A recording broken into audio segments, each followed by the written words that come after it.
Bienvenidos a Contravías, Diálogos de la Escena.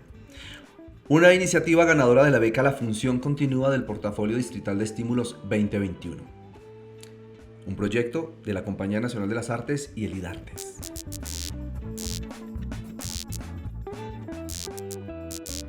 Hoy tenemos como nuestro invitado principal a Juan Fernando Cáceres, de la Maestría de Estudios Artísticos de la Facultad de Artes ASAP de la Universidad Distrital. Hoy con ustedes, nuestro fracasado. Hola Juan, buenos días, ¿cómo estás? Cuéntanos un poco, ¿quién es Juan Fernando Cáceres? Hola César. Bueno, soy artista bogotano, soy egresado de Artes Plásticas de la Universidad Nacional hace ya un poquito menos de 20 años y tengo estudios en teatro, soy artista plástico, dibujante, performer, payaso, director de teatro, docente de la Facultad de Artes ASAP ya hace unos 11 años más o menos. Juan, como leyendo un poco sobre tus prácticas y tu proyecto en la maestría y ahora tu proyecto en el doctorado, cuéntanos qué son las prácticas del fracaso. Bueno, Prácticas del Fracaso es un proyecto que surgió ya hace aproximadamente unos 8 años. Eh, Recién llegué a Bogotá a trabajar en la Facultad de Artes ASAP. Y yo venía de Cartagena, venía también de estudiar una maestría en Francia, eh, enfocada en artes del circo, un poco, en estéticas del arte del circo. Y después de haber llegado otra vez a Colombia, poco a poco fue surgiendo Maladres, que es mi payaso, ¿no? Eh, que poco a poco también fue encontrando un nicho desde lo performativo en la plataforma académica. Entonces la maestría de estudios artísticos me dio a mí como la posibilidad de desarrollar un proyecto que es Prácticas de Fracaso, que es un espacio académico que funciona como un laboratorio de investigación-creación experimental, como una lectiva, y que yo lo denomino algo así como un performance expandido, ¿sí? Donde los estudiantes, principalmente los maestrantes, van a hacer ejercicios de creación o fracasos de creación eh, durante un semestre alrededor de ciertos temas específicos que se trabajan con Maladres, temas que en un principio están relacionados con el circo, pero que cuestionan todo el tiempo la academia, el papel del docente, el papel del artista, esta cuestión de la investigación-creación, el rol del arte en el contexto local y en el contexto nacional, y pues un largo etcétera de aspectos que le interesa, pues nos interesan a todos nosotros en la actualidad. Y la clase pues es impartida por Maladres, o sea, los estudiantes nunca me ven a mí, sino que ven a este payaso que es un poco cascarrabias, un poco Un mala poco tú. leche. Yo digo que es Juan Fernando Cáceres elevado a la hijueputa potencia, ¿sí? O sea, obviamente pues por ser payaso son todas mis cualidades y defectos hiperbolizados. Eh, pero pues que poco a poco o sea, a través de él se va entrando en un juego, en una situación entre la realidad y la ficción que es muy interesante, que en ese sentido pues se vuelve como un performance ampliado porque los estudiantes tienen que entrar en ese juego, asumir ciertos roles, caer en ciertas trampas, ponerse ellos en riesgo, entrar en estados de vulnerabilidad, y al momento de entrar en estados de vulnerabilidad se entra en un lugar donde existe una confianza tan interesante que empiezan a surgir cosas que son inéditas, tanto para ellos como para mí como payaso y como docente, e inclusive pues para la facultad, ¿no? Eh, pues es un espacio que es completamente sui generis también. Creo, pues he hecho como un barrido, el día que estoy en el doctorado he hecho como un barrido, a ver qué otras experiencias hay parecidas y la verdad no he encontrado ninguna donde de una u otra forma podríamos pensar donde la clase es la obra de arte como tal, como la obra, la puesta Sí, en sí, escena sí. como tal. ¿Sí? Ese es también como ese lugar como en el filo, en la frontera entre la práctica pedagógica y la Y la práctica práctica artística. artística. Ujú. Hay muchas cosas como que me pregunto alrededor digamos que de estas prácticas del fracaso y es, en una sociedad como la nuestra, en un arte como el nuestro pues que siempre nos está exigiendo el éxito de una u otra manera, cómo decirle al estudiante que tome el riesgo de fracasar. Porque los estudiantes de una u otra manera siempre tenemos en la cabeza, tanto en el pregrado como en la maestría, me imagino que en el doctorado, el éxito. ¿Cómo permitirnos fracasar? El éxito es un gran condicionante, pero es un gran limitante también. Creo que esta idea que es súper competitiva de que solo le ponemos atención al éxito, hace que le perdamos como la visibilidad prácticamente a todos los procesos. O sea, nosotros para poder llegar a aprendernos la tabla del 2 tuvimos que habernos equivocado muchas veces tratando de aprender la tabla del 2. Y tal vez lo importante no es que no sepamos la tabla del 2, o sea, desde mi punto de vista, o tal vez desde el punto de vista de muchos artistas, ¿no? Lo importante es no saberse la tabla del 2, lo importante es ser conscientes de la forma como nosotros llegamos a aprenderlo, ¿sí? Y para aprenderlo, pues tuvimos que equivocarnos muchas veces. Eh, y creo que un poco de eso en eso se basa prácticas de fracaso, es poner un poco la lupa o la conciencia sobre el fracaso como un detonante de creación, ¿sí? Y ser conscientes de eso. Eh, Hay una frase que Maladre se roba, creo que es de Kennedy o algo así, que dice que el éxito tiene muchos padres, pero el fracaso es huérfano. ¿Sí? Nadie asume sus fracasos, todo Sí, el sí, mundo sí, asume sí, los sí, éxitos, sí. pero nadie asume sus fracasos. Y la idea es un poco responsabilizarse de eso, o sea, y responsabilizarse con orgullo de que uno ha fracasado, porque además la vida está repleta de fracasos, llena de fracasos, uno los esconde todo el tiempo. Y si uno se enorgullece de sus fracasos, pues puede empezar a encontrar ahí lugares para la creación, lugares para la reconciliación consigo mismo, lugares para pensarse uno no solo como artista o como creador, sino también como persona, ¿no? Y pues que a la larga, de verdad, yo pienso en un proceso creativo que el producto es 1 hora y media escénica, 2 horas escénicas, pero que tú duras 6 meses, 5 meses trabajando en eso, quiere decir que el resto a partir de esa hora y media es un fracaso. Son prácticas de un fracaso que te llevan a tener este pequeño éxito de hora y media, pero lo demás han sido fracasos y han sido pues cicatrices que cuentan una historia de un proceso, que es tal vez, yo lo digo como términos muy personales, yo disfruto mucho los ensayos. Tal vez disfruto más los ensayos y esos ejercicios de riesgo donde uno se equivoca un montón que en sí el mismo momento de la obra, de la representación, de la función. Sí, creo que tiene que ver un poco con eso. Ahora hay un componente más que es el componente performativo, ¿sí? Que está relacionado con el aquí y el ahora todo el tiempo, ¿sí? Entonces es como poner en evidencia también ese aquí y ese ahora, como la existencia más que la trascendencia. Cuando uno piensa en términos de la obra finalizada, está pensando en trascendencia, en que queda algo ahí que va a ser retomado a través del tiempo y que es lo que va a perdurar. Incluso en el teatro, a pesar de que podríamos pensar que el teatro es vivo y ese puede ser efímero, uno piensa que está la obra montada y esa es la obra y para de contar. Pero cuando ingresa el componente performativo, ya es otro asunto completamente diferente, porque es el estar presente, ¿sí? Y creo que ese también es otro plus dentro de prácticas del fracaso, ¿no? Ahora, digamos, uno habla por ejemplo en el montaje teatral, que pues sí puede ser un personaje, 1 hora y media metido en el personaje, cuando las discusiones que tenemos con otros payasos, por ejemplo, es que si el payaso es performativo o es un personaje o sí, yo siempre me he parado sobre la idea de que es performativo porque pues es uno hiperbolizado, o sea, es poner una lupa sobre el autor para que surja el payaso. Entonces el payaso está ahí todo el tiempo latente en la vida de uno. Y cuando, en el caso, por ejemplo, de prácticas de fracaso, cuando inicia la clase, en mi caso son 4 horas, que dura la clase, son 4 horas montados maladres, que pues eso a veces es desgastante, ¿no? Eh, y 4 horas en las cuales a veces es efectivamente exitosa la clase, otras veces es efectivamente un fracaso. Eh, a veces la gente se aburre, a veces la gente no se aburre, pues pasa de todo.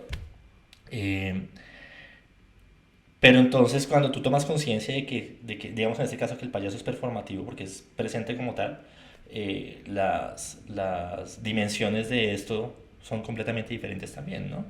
Porque los asistentes, sean estudiantes o no sean estudiantes, se enfrentan a otra situación completamente diferente que es muy diferente a la de ir, por ejemplo, a un montaje a ver payasos, Ujú, ¿sí? ujú. Que tiene un principio y un fin, ¿no? Digamos, con Maladres no hay principio ni fin, está todo el tiempo ahí. E inclusive a mí se me sale a cada momentico, ¿sí? Como cualquier payaso se le sale su payaso, a mí se me sale a cada momentico.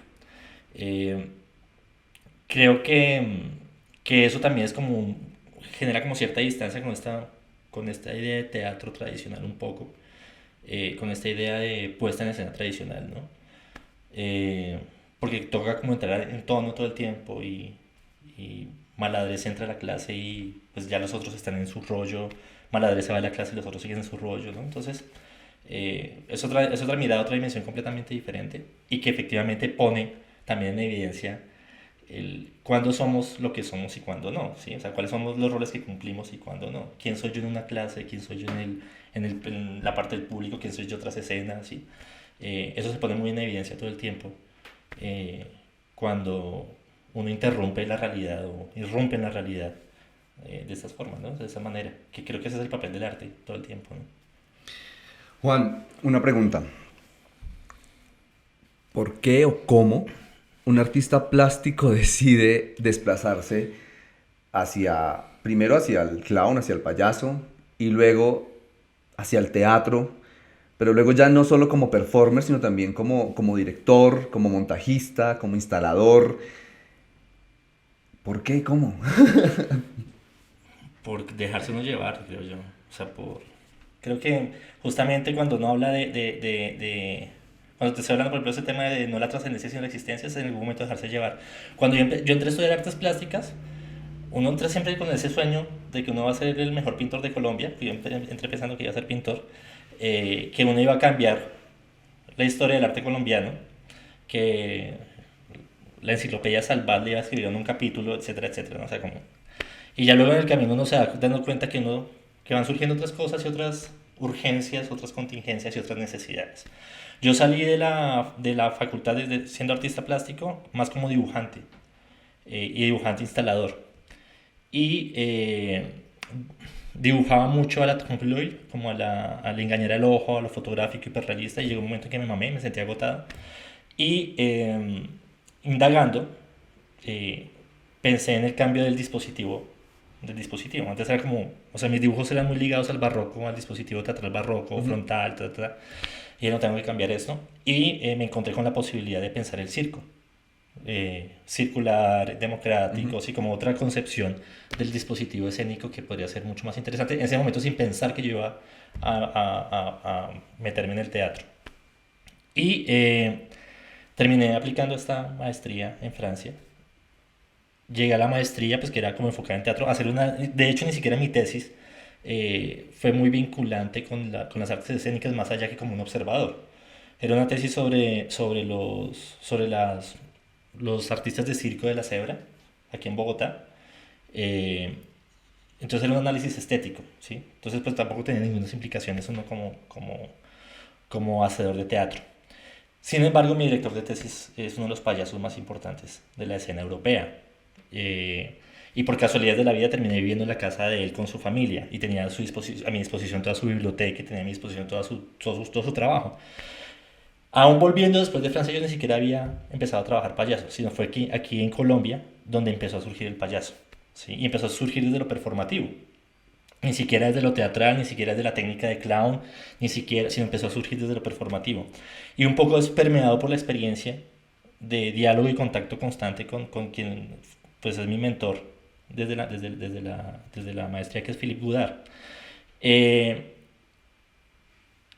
y se empezaron a dar ciertas cosas. Yo llegué a trabajar a Cartagena en la Escuela de Bellas Artes, allá como director de investigaciones, y en Cartagena le dictaba clase a músicos, artistas escénicos y a plásticos, ¿no? Entonces empezó a surgir una plataforma interdisciplinaria de la cual yo no podía escapar. Empecé a mezclarme mucho más con gente de teatro, a hacer proyectos con gente de teatro y empecé a montar, o sea, a montar proyectos, trabajos de estudiantes allá en Bellas Artes.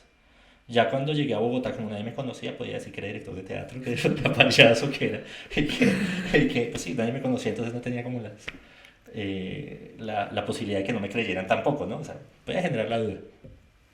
Y lo mismo, lo que te digo, y aquí en Bogotá, la ASAP pues es un nicho que se presta para esto, ¿no? A pesar de que cada programa tiene como su feudo un poco marcado, hay varios profesores y varios estudiantes y gente que está interesada en que exista una transversalidad, un diálogo, ¿sí?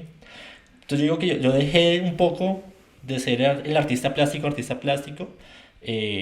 no soy del todo, digo, no soy del todo payaso, no soy del todo docente, no soy del todo artista, o sea, siempre hay una ausencia de algo, ¿no? Hay un vacío, ¿sí? Que no me deja hacer del todo cada cosa.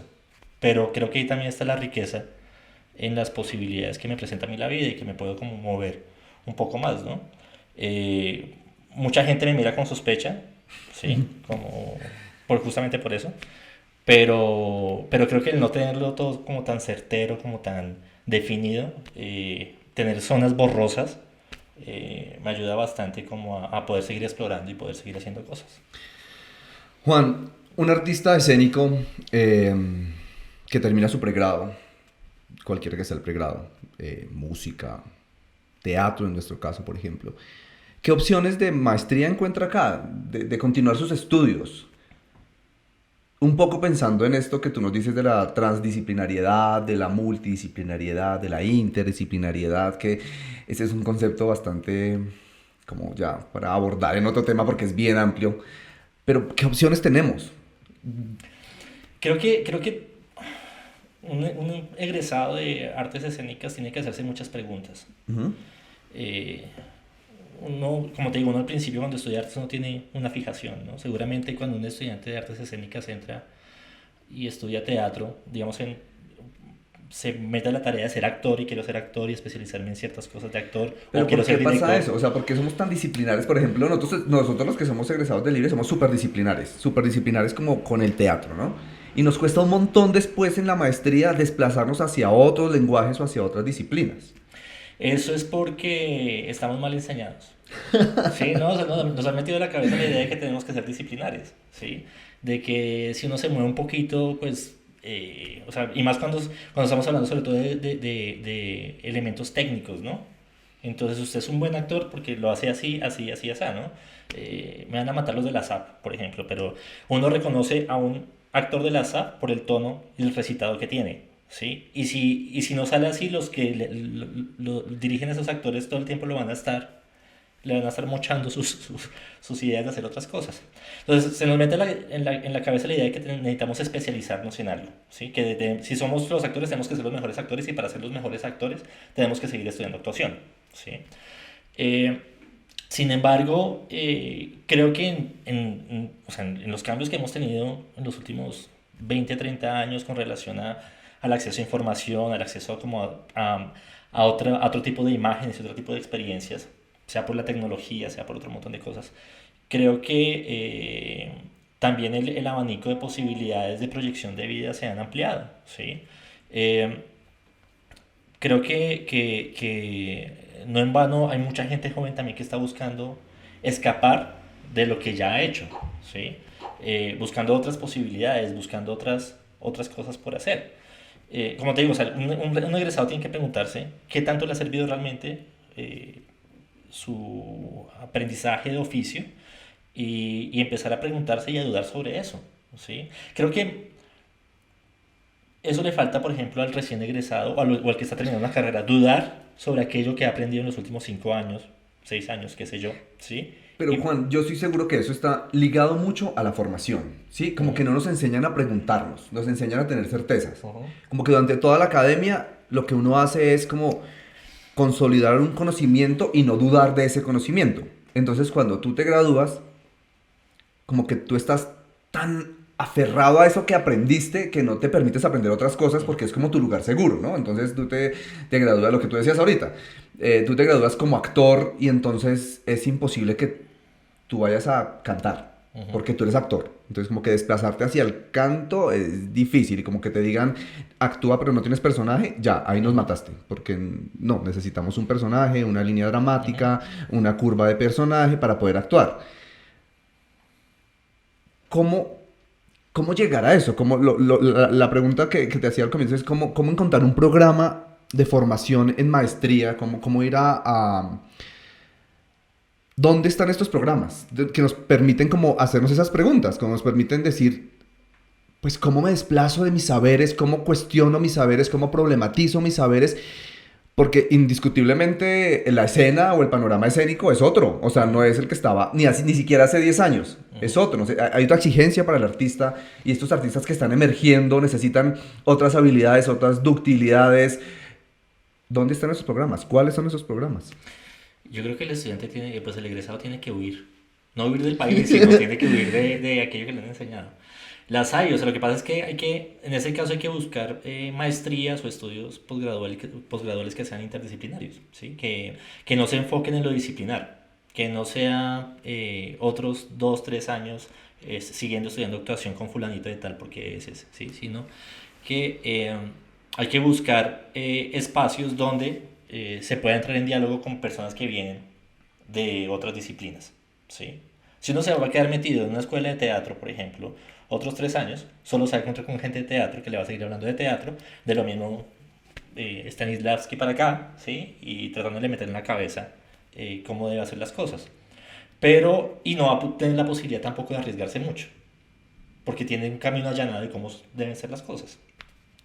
Si uno puede entrar en diálogo con otras personas que vienen de otras disciplinas, que vienen a hablar y a discutir desde otras miradas, tarde o temprano se va a romper. O sea, puede que la persona entre en crisis, puede que la persona abandone, puede ser que la persona fracase, ¿sí? Pero va a tener la posibilidad de abrir un poco el horizonte, ¿sí? Y de hacerse preguntas.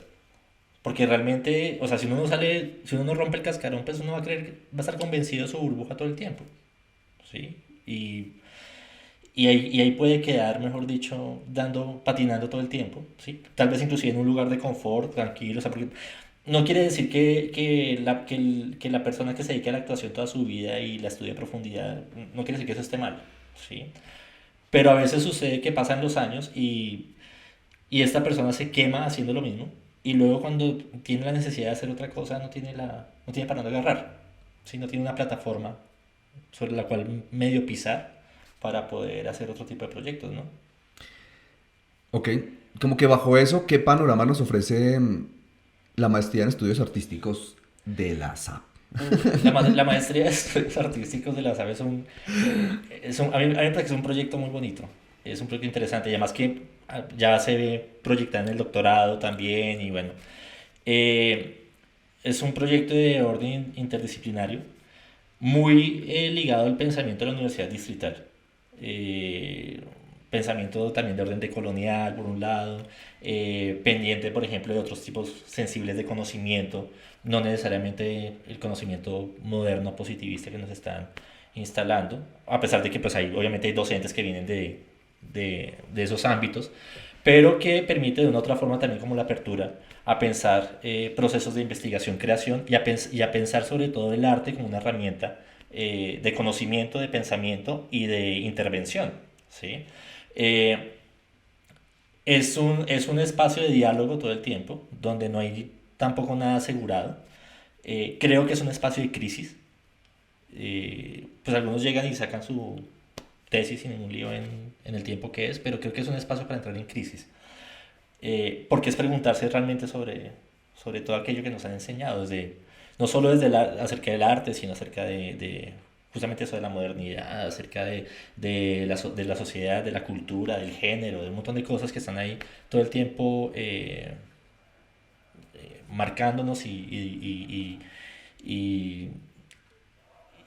limitándonos, ¿sí?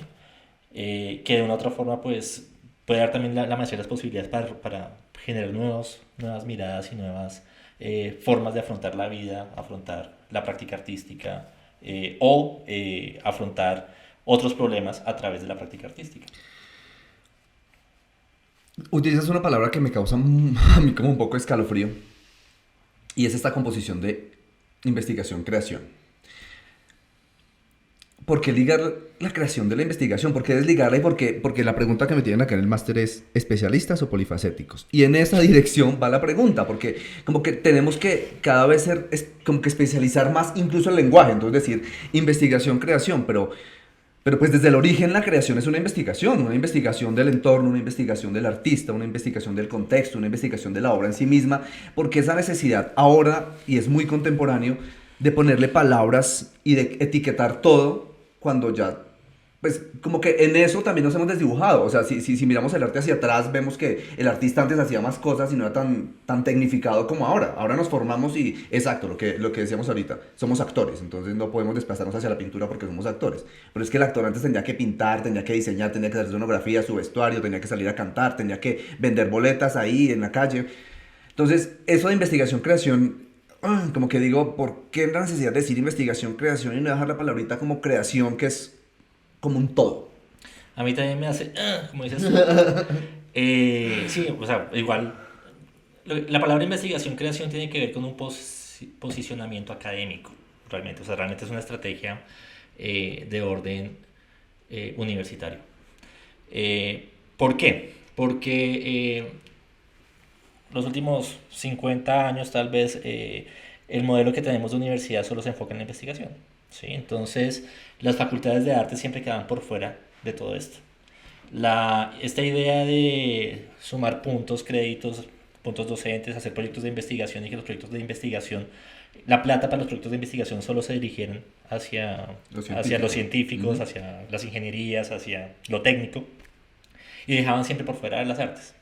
Entonces, la primera idea de acuñar investigación-creación es en pro de poder entrar a esos procesos, qué sé yo, para poder entrar a concursar en conciencias por alguna beca o algo así.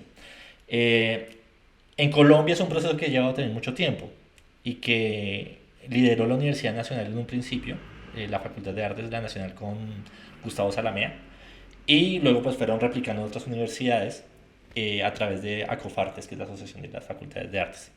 Eh, Sin embargo, yo también veo con mucha sospecha y a mí también me hace un poquito de ruido esa cuestión de investigación, creación, por lo mismo, porque uno dice creación, pero la creación también es investigación, bla, bla, bla. Sin embargo, creo que la pregunta ahora no es tanto de meter todo en investigación, creación, o decir es que hacemos investigación, creación, sino lo que hacemos es preguntarnos acerca de si realmente es investigación, creación o no, o si poner en crisis también esta palabra, esta dupla, este binomio. Porque sí, efectivamente la creación es una forma de investigar, hacer pensamiento, pero así no lo ve la universidad, Pero así entonces no el lo ve la dilema academia. no es en sí mismo en la creación, el dilema está en las macroestructuras. O sea, ¿por qué el artista tiene que voltearse y dejar de crear o de pensarse como investigador creador y etiquetarse dentro de esta dupla de palabras que tú estás diciendo? ¿Y por qué no intentar modificar el pensamiento de conciencias y decir, es que no tenemos que separarlo porque la investigación, la creación ya involucra la investigación? Es un debate que se ha hecho los últimos 30 años y pues ahí estamos.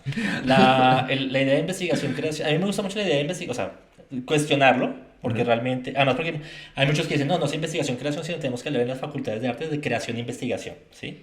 Que es la misma vaina, solo que, sí, como, o sea, son juegos del lenguaje que son tontos al final, Ajá. porque es tratar de hacer el juego a la estructura académica. Cuando tú estás por fuera y eres un artista que no está vinculado a la academia, sino, qué sé yo, haces tus trabajos de creación eh, independientemente, pues, o sea, tú no estás pensando si lo que haces es investigación, creación o no es investigación, creación. Simplemente, pues, tú haces un trabajo creativo y punto. Y haces un montaje y punto. Pero la academia te obliga a pensar en eso para poderlo cuestionar. ¿Mm? Sí, pero es que hay como una corrupción del conocimiento. Yo no sé si la palabra va a ser esa. Pero entonces yo veo que entonces hacen una investigación, hacen una creación. Ujú. No sé, X persona va y trabaja con la población carcelaria y hace un proceso de creación con ellos. Y entonces, para la persona que hace el ejercicio creativo es creativo. Pero viene un psicólogo, coge esa información y entonces a través de eso genera toda una cantidad de conocimientos que está en la creación, pero que él aparta de la Ujú. creación y para él es investigación. Para él sí es investigación. Pero la persona que hizo el ejercicio con la población se queda únicamente en creación. Entonces uno dice, pero si el que realmente lo hizo fue el artista. El artista con su población, no el psicólogo. El psicólogo se sentó a mirar y lo escribió. Pero él no hizo la investigación. La investigación la hizo en la práctica del creador. Es que yo pensaría que eso no es investigación, creación. O sea, investigación, creación. O sea, una cosa es hacer la creación, otra cosa es que venga alguien y haga el reporte. Eso no es investigación, creación. Investigación, creación, dentro de los procesos como los entendemos nosotros dentro de la facultad, es pensar que la creación es un ejercicio generador de conocimiento y pensamiento y que está horizontalmente al mismo nivel que la investigación. ¿Sí? Básicamente es eso, o sea, como perrateando la vaina. Pero surgen muchas preguntas, o sea, nosotros, inclusive en la línea de investigación en la que me encuentro yo dentro de la maestría, nos hacemos la pregunta, ¿realmente es investigación-creación? Por ahí quieren meter otra palabra que es invención, por ejemplo, si la palabra no sería invención, ¿sí? Porque desde la ciencia es innovación. Entonces, de pronto esa invención muy derridiana la palabra, pero puede ser que sea así, ¿sí? Porque ni siquiera necesariamente puede ser necesariamente es creación. Que si nosotros nos ponemos a pensar la palabra creación, está ligada realmente con lo teológico todo el Ajá, tiempo, ¿no? ajá, sí, sí, Entonces, sí, sí, entonces es como esta idea del artista equiparándose con Dios. con Dios.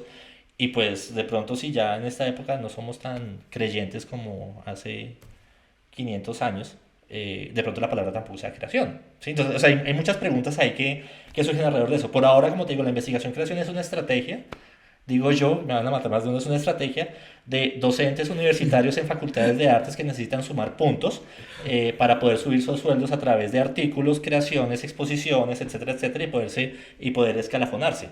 Eso al final es la palabra, el por qué surge la investigación-creación. ¿Sí? Pero ya detrás de eso, pues hay todo un andamiaje de pensarlo y de artistas que realmente se ponen la mano en el corazón a decir que efectivamente lo que hacemos nosotros es creación e investigación al tiempo y bla, bla, bla, bla, bla, bla, bla, ¿sí? Mucho, hay gente que se lo toma en serio, ¿sí? Y no necesariamente para pensar en puntos. ¿No? Eh, y creo que es un binomio que hay que pensárselo, de todas formas, desde la academia. Creo que cuando alguien por fuera se hace esa pregunta, un artista independiente se hace esa pregunta, está patinando. O sea, a mí me parece que es una pregunta que pertenece a la A la academia, a las academia. facultades de arte, de pronto a los institutos con los cuales trabaja la universidad, digamos Unidartes o sí, pues obviamente porque pone proyectos que tienen que estar de una u otra forma sustentados sí, o sea, les dicen una creación y pues como que eso para dónde va, entonces le ponen la cuñita de investigación, creación, pues para que piensen que efectivamente va a dar resultados efectivos, que pueden ser publicables, que pueden ser sustentables, etcétera, etcétera, ¿sí? Pero de ahí para allá, o sea, un artista que se dedique en su taller a pintar o una compañía de teatro que se dedique a crear en medio del bosque y sí, pues no, o sea, al menos que tengan que buscar recursos del Estado. Ahí es donde está el asunto. Y seguimos en Contravías, Diálogos de la Escena, con Juan Fernando Cáceres, hablando de las prácticas del fracaso y de la maestría en estudios artísticos y el doctorado en estudios artísticos de la Facultad de Artes ASAP. Juan, tenemos una pregunta de un director teatral bogotano, Nelson Celis, que tiene como cuestionamientos también sobre nuestros egresados, los chicos que estamos formando. Entonces, bueno, Nelson. ¿Qué horizontes o qué perspectivas ven para los nuevos artistas que se están formando? Pues es una pregunta que es muy abierta y uno puede ser muy optimista, ¿no? O sea, la idea de qué horizontes existen en este momento para los artistas que se están formando, pues son amplias. Creo yo siempre y cuando, vuelvo y repito, estos artistas que se están formando cuestionen aquello que les están dando, ¿no? Creo que cuando uno es un artista joven uno traga entero y tiene que aprender a no tragar entero. Ahora bien, el contexto local y el contexto nacional no es un contexto fácil. Eh, los gobiernos tienen otras prioridades por fuera del arte y eso tiene que tenerlo muy claro una persona que esté estudiando arte eh, y que la lucha pues es fuerte, ¿no? Creo que un agente que se esté formando, llamémoslo agente, como para objetivizar un poco, eh, que se esté formando en este momento debe ser consciente de que va a entrar a ser parte de, por decirlo así, de una resistencia, por un lado, si es que quiere ser crítico y si quiere ser eh, eh, descolocar las cosas, ¿sí? O puede hacerle el juego también a la economía naranja, que pues ha sido un fracaso hasta ahora, pero igual va a seguir siendo política de Estado.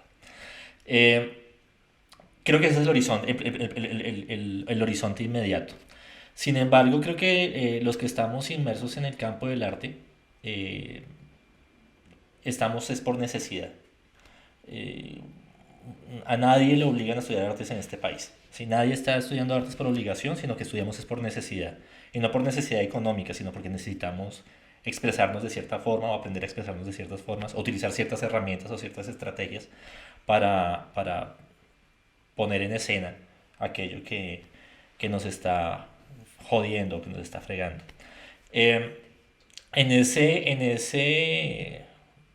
bajo esas condiciones creo que lo que se viene siempre es como un horizonte de lucha, o sea, de lucha y de resistencia y de pelearla, de ser conscientes de eso, de que no va a ser tampoco tan fácil. Sí, sin embargo, creo que un poco esta generación de artistas en las que estamos nosotros ahorita tiene muchas más posibilidades que los artistas un poco de tu generación. Sí. Digo, porque hubo gente como que... Ponen las arruguitas. El panorama que nos toca a nosotros, pues hay compañías que la están guerreando, que han creado, digamos, un ambiente más Sí, pero fíjate cómodo, que, más fíjate tranquilo. sí, pero fíjate que muchos de esos ambientes son generados desde la Sí, claro, sí, de ser total. alternativos, independientes, sí, o sea, desde la lucha. O sea, no quiere decir que en los últimos años tampoco haya sucedido eso, siempre ha sucedido, sí, pero creo que alguien que se está formando en arte debe saber que la debe luchar y que la debe guerrear, sí, y que por ejemplo, las herramientas que da el Estado, las herramientas que da inclusive la empresa privada no son tampoco muchas, ¿sí? Y que le toca a uno desbandearse y empezar a buscar alternativas. Pero hay algo bonito, Juan, y es que hay unas herramientas un poco empíricas en los hacedores que vienen detrás de nosotros, que nos sirven a nosotros de insumo para hacerlo. O sea, Claro. si vemos la Candelaria, el Libre, el TEC, como que ya abonaron un terreno de partirse el lomo de una manera para construir un ambiente, un medio, un sector. Nos toca entonces a partir de ello empezar a construir, y no sé, digamos en términos teatrales, pero también en general del arte, aprender de lo que ellos hicieron y potenciar eso de otra manera, darle como seguimiento un poco a esa, y no estoy hablando de solo en términos estéticos o artísticos, sino en términos de producción y de creación de un medio. Hay un medio, o sea, antes no había un medio, ahora hay un medio teatral. Hay que defenderlo, claro, hay que luchar. Creo que incluso esta propuesta, esta iniciativa que estamos haciendo con la compañía, pues propende por eso, por abrir esos espacios donde aparezcan los artistas, donde se sigan generando recursos económicos, pero también recursos de tiempo, de espacio, de visibilización. Es que las palabras. Pero fíjate que yo puedo sonar, o sea, puedo sonar como pesimista, pero el que terminó respondiendo la pregunta fuiste tú, ¿no? Sí, o sea, ¿Para qué me preguntó si sí, iba o a sea, responder? sí, porque sí, o sea, yo digo, pues el panorama es este, pero pues tú me estás dando las otras. Sí, o sea, yo puedo sonar, digo, por eso digo, al principio puedo sonar esperanzador y decir, sí, están las posibilidades, bla, bla, bla, pero creo que el terreno es duro. O sea, y hay que preguntarse, digamos, después de una pandemia, después de todo lo que ha sucedido, la crisis en las que, o sea, porque el teatro ahorita está en crisis, Ujú, sí. ¿sí? ¿Cuáles son las esperanzas? O sea, sí, yo puedo ser optimista y puedo decir, sí, el terreno está abonado y puedo repetir todo lo que tú dijiste, pero nos llevaría otros 5 minutos. Pero creo que también hay que ser muy consciente de que ser artista en este país no es fácil, Sí, ¿sí? sí, sí. Y de que efectivamente, bueno, hay herramientas, o sea, conozco artistas que se han movido por redes sociales y a través de ahí pues logran vender su trabajo, vender su obra y poderse mantener y sobrevivir. Pero pues hay que ser consciente, o sea, y a mí me ha tocado fácil, o sea, a mí no me ha tocado difícil, o sea, a mí me ha ido bien, ¿sí? Encontré la plataforma académica que es la que me sostiene, la que soporta mi trabajo, etcétera, etcétera, pero eso no le sucede a todo el mundo, ¿sí? Sí. Yo tengo colegas profesores que están comiendo mierda, ¿sí? Y uno puede decir, todo es muy bonito, sí, puede decir uno sí, lo que se viene súper bien, pero te aseguro que de la cantidad de artistas que se gradúan cada semestre, que son montones, Sí, sí, sí. es que hay muchas facultades de arte ya en el país, Sí, es ¿sí? Son montones. ¿Cuántos de ellos realmente logran hacer lo que les gusta hacer? ¿Sí? ¿A cuántos les toca, por ejemplo, qué sé yo, y meterse a dictar clases en CREA con IDARTES, ¿sí? Y a dejar su obra de lado, ¿sí? Solo para sobrevivir? Sí, es cierto. Y eso no es un lugar cómodo para un artista que tiene todas las ilusiones de vivir de su obra, ¿no? Le toca matarse el lomo con contratos paupérrimos o con contratos de 3 meses, de hacer vueltas de papeles cada 3 meses o qué sé yo, o de vivir, o de tener vacaciones que tuvo que ahorrar un montón de plata porque las supuestas vacaciones, que es sanción de contratos, pues no. O sea, uno puede decirle al estudiante fresco que hay formas de vivir, ¿sí? Pero la pregunta es cómo vivir realmente como un artista, con lo que a uno le gusta hacer. Sí, yo te digo, pues yo no tengo ningún lío, o sea, yo vivo súper bien y estoy súper contento con lo que hago. Pero yo estoy viendo estudiantes que se gradúan y que les toca trabajar en McDonald's, en Rappi, ¿sí? Otros que obviamente logran espacios alternativos de gestión y ni siquiera porque la facultad le da esa formación en gestión, sino porque lo han hecho con las uñas y la han guerreado. Entonces creo que a una persona que se está formando en artes, lo que quiere decir es que hay que lucharla y hay que resistir, porque el sistema se lo va a tragar. ¿Sí? Pues exista la plataforma que exista el 50 años, 80 años, 100 años de teatro nacional, exista las condiciones, sí que puedo salir y ser gestor, curador, director de teatro o meterme en producción o ser fotógrafo o qué sé yo, ¿sí? Pero si hacemos un balance de cuántas personas egresadas de facultades de arte se dedican exclusivamente a lo que a ellos les gustaría dedicarse, ahí sí la cuestión no es tan optimista. Es ¿Sí? cierto.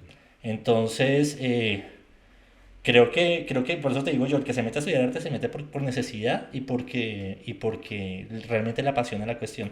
Muchos se retiran a mitad de camino porque se desilusionan o porque no ven un futuro. ¿Sí? Pero los que logran graduarse, pues hay un lugar donde hay que instalarse